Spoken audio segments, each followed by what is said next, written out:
Hi everyone, last time we used the driver method to hunt for low risk, high return stocks, and we ended on a cliffhanger. Today we resolve it. Before anything else, this is a learning demonstration, not investment advice. We're here to practice a method. Whatever numbers come out, please don't trade on them. Quick recap. Our screener found ABG, Asbury Automotive Group, one of the biggest car dealer groups in America. It looked almost too cheap. One data source said the PEG ratio was 0.21. Finviz said 1.31. Same company, same day. A 6 times difference. We figured out why one source measured growth backward trailing earnings up about 30%. The other measured forward.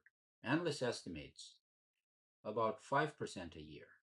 Backward looking versus forward looking. And we left the real question hanging, which growth is worth paying for. That is a valuation question, so today's task, this is our defined stage, is to build the machine that answers it.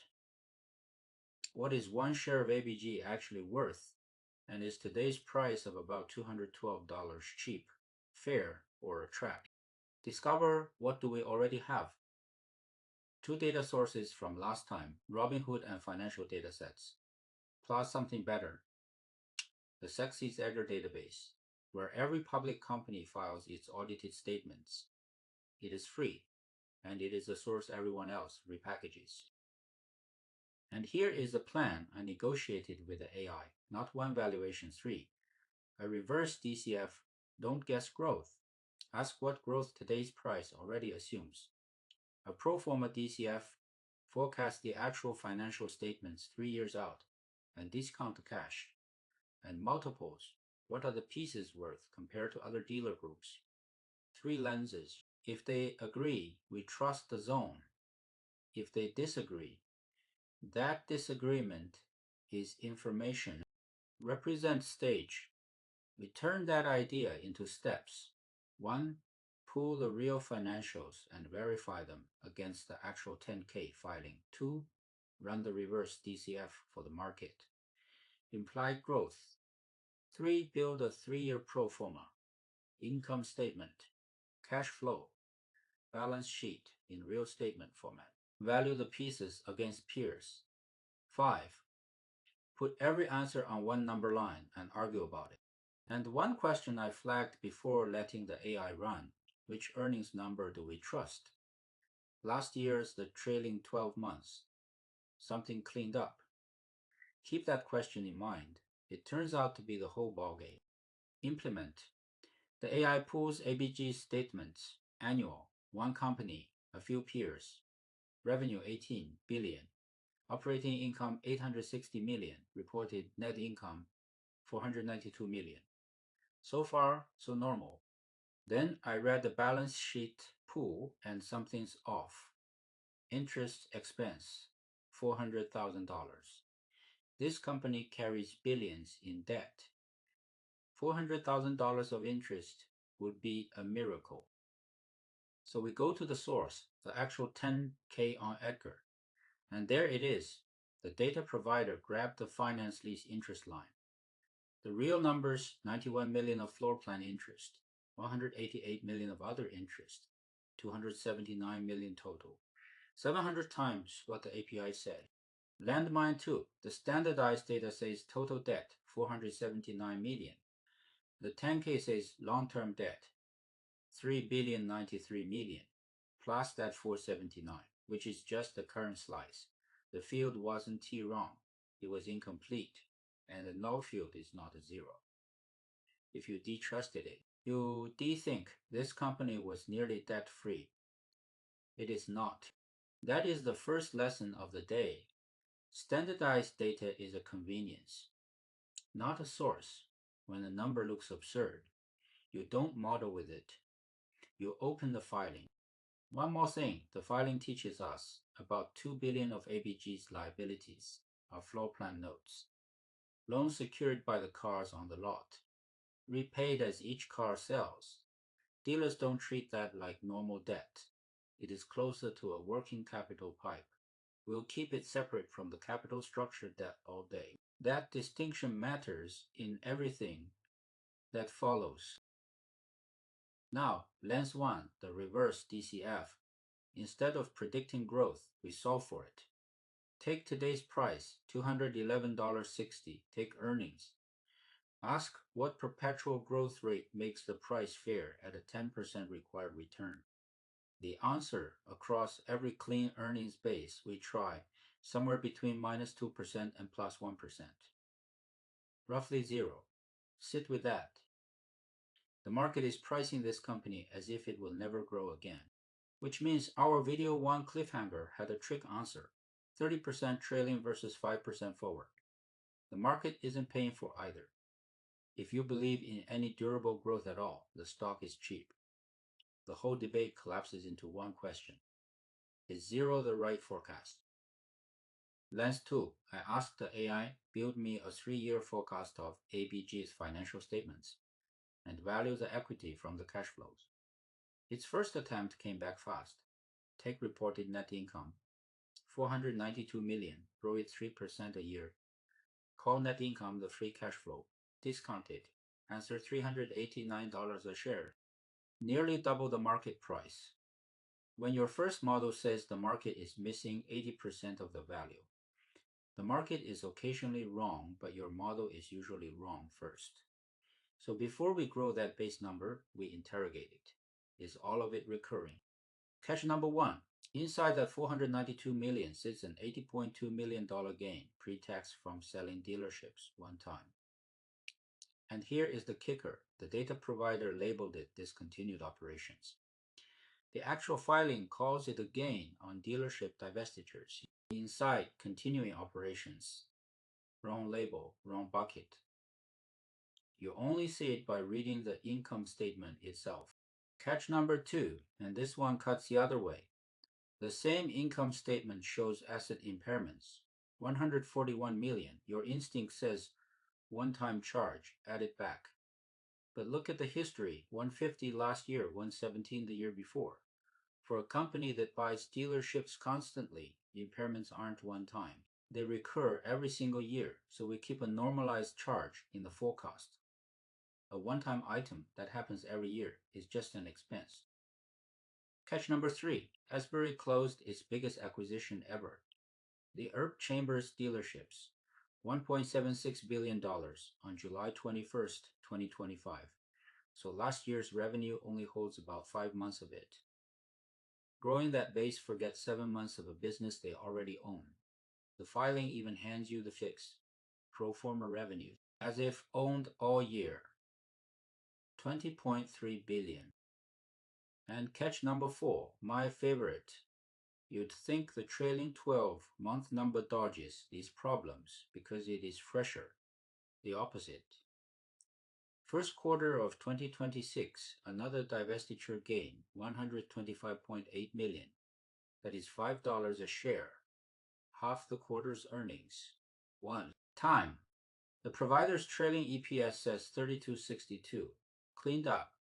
It is about 25.80. Even the peg of 0.21 that started this whole journey. Its growth number was inflated by these same gains.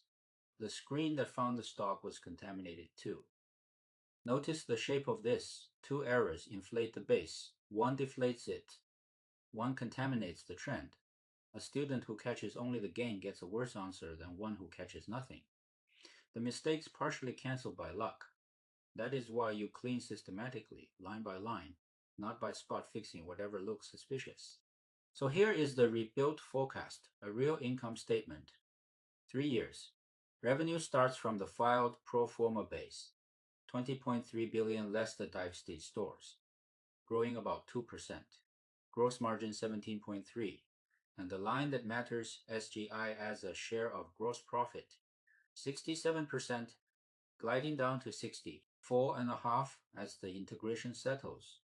Net income, 493, 550, 596. No divestiture gains anywhere. Why does SGI get the spotlight? Because in the first quarter, it spiked to 70% of gross profit, integration costs. And operating income actually fell 17% year over year, even with Erb Chambers added. Whether that ratio glides back down is the single biggest judgment call in this entire valuation. Not the formulas, this assumption. Cash flow statement, net income plus depreciation, plus those impairments. They're non-cash. Here is a dealer-specific beauty. When inventory grows, floor plan borrowing grows with it. So inventory basically funds itself. Adjusted operating cash flow, 706, 768. 819 minus capex at management's guidance of 250 million, minus 150 of scheduled debt paydown. Free cash flow to equity around 300, 370, 420. Balance sheet and a discipline check every year, assets equal liabilities plus equity. Cash is the plug, and the plug must stay positive. If your forecast drives cash below zero, the plan isn't conservative, it is infeasible. Ours builds from about 200 to just under 700 million. The statements tie. So how does a forecast become a share price? Let's do it by hand, slowly, because this is the step you must never let the AI compute in its head. Two assumptions drive everything: a 10% required return and a 2.5% perpetual growth rate for everything past year. Step 1, take the 3 years of free cash flow to equity, 306, 360, 8, 419, and discount each back to today, 306 over 1.1, 368 over 1.1 squared, 419 over 1.1 cubed. That sums to 897 million. Step 2, the terminal value every year from 4 to infinity. Once the scheduled debt paydown ends, because you can't repay debt forever, steady free cash flow is about 569 million. Grow it 2.5%. Divide by 10 minus 2.5%. A terminal value of 7.8 billion, worth 5.8 billion in today's dollars. Add the two pieces, 6.7 billion of equity. Divide by 18.6 million shares, $362. Now look where that value actually comes from. 87% of it is in the terminal value, the part past year 3, which means that 2.5% growth rate isn't a footnote. It is almost the entire price. Move it half a point and the answer swings by tens of dollars. That is exactly why we work this way, by hand first, so you feel which assumption is load-bearing. Then in Python, so the arithmetic is actually right and reruns 100 times in a second. Case in point, our first automated pass repaid debt forever in the terminal value. An $80 a share error, the hand check caught. Language models are genuinely bad at mental math. The human owns the logic, the computer owns the calculation. That division of labor is how this scales. That was one scenario. Now flex a single assumption that matters most, whether those integration margins glide back down. Hold SGA stuck at 68% of gross profit and the value falls to 302. Assume faster synergies and it is 390. Same machine. One dial, 3 honest cases. And everyone from 302 to 390 sits well above today's 212. Put the naive answer next to it. 389 versus a defensible 302, 390. The punchline isn't that the naive number was far off. It is that it landed near the bull case by accident, with none of the reasoning that would let you defend it. Right answer, wrong reasons is still a failing grade in this business. Lens 3, ABG trades at 7.5 times earnings. Lithia, 11.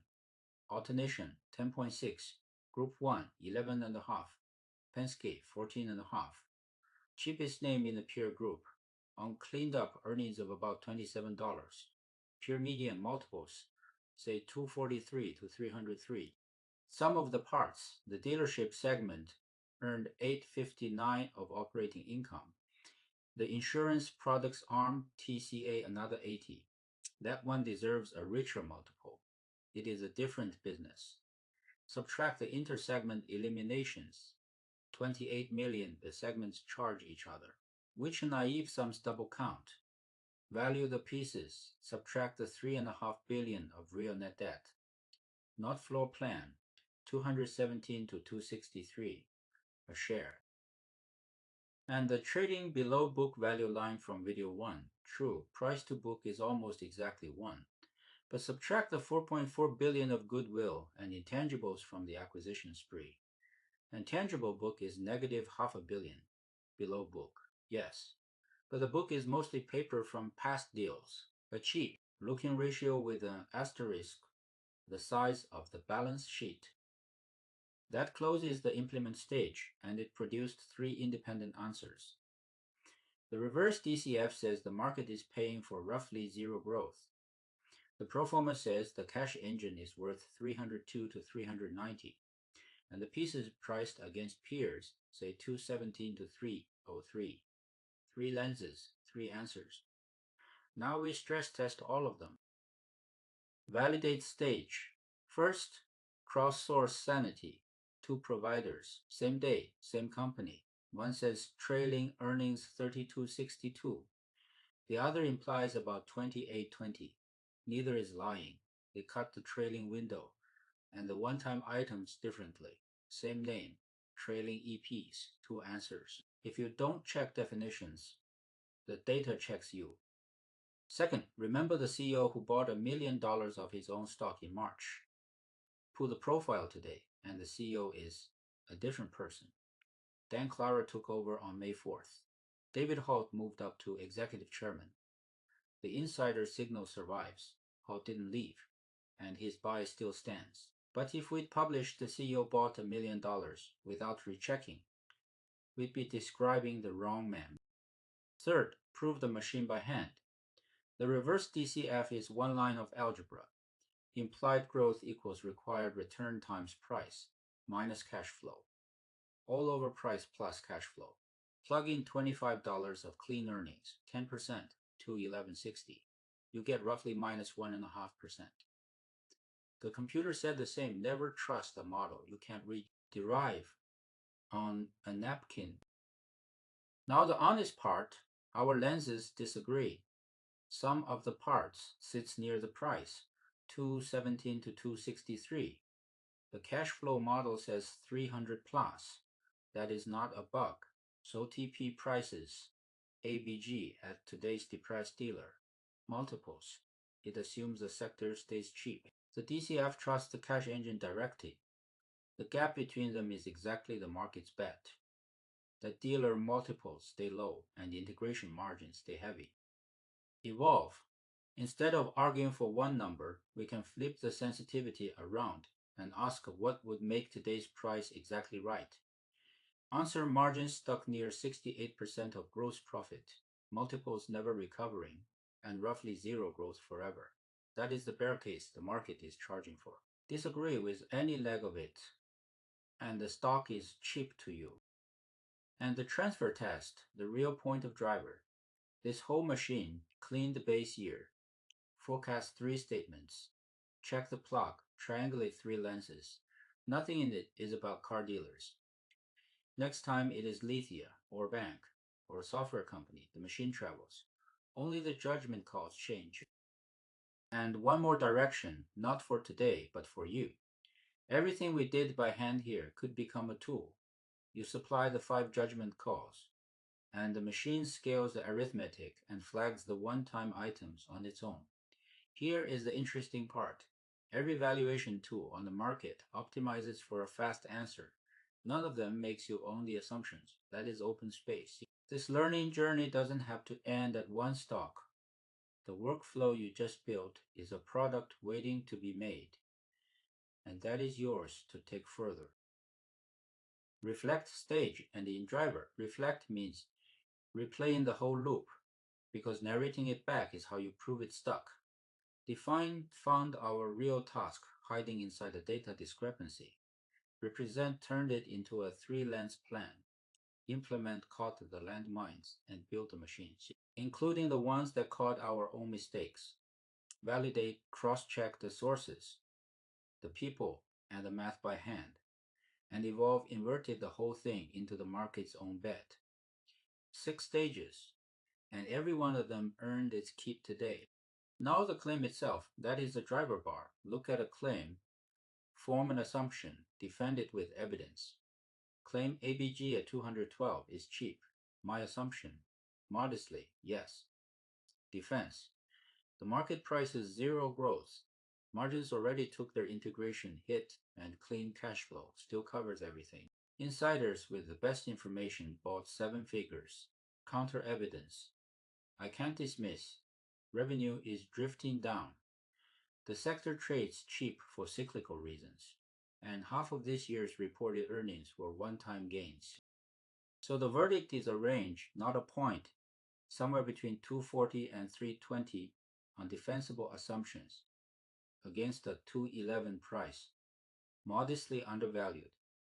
If and only if you believe the integration margins recover, I can defend that.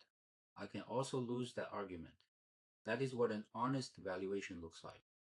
One more reflection about the method itself. The AI built every model you saw today in seconds, and its first draft was confidently wrong in 4 places in both directions. Every catch came from one human habit. Read the actual filing. That is the driver split. The AI is the engine. Your job is to know what must be true for its answer to hold. And step back. Today wasn't one arithmetic slip. It is a map of everything. Sophisticated finance demands that an AI structurally cannot supply.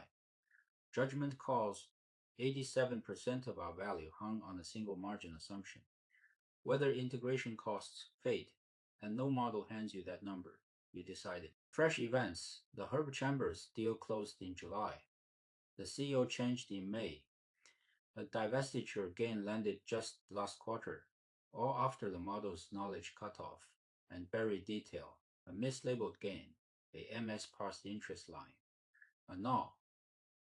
That was really $3.5 billion in debt. Things you only catch by opening the filing.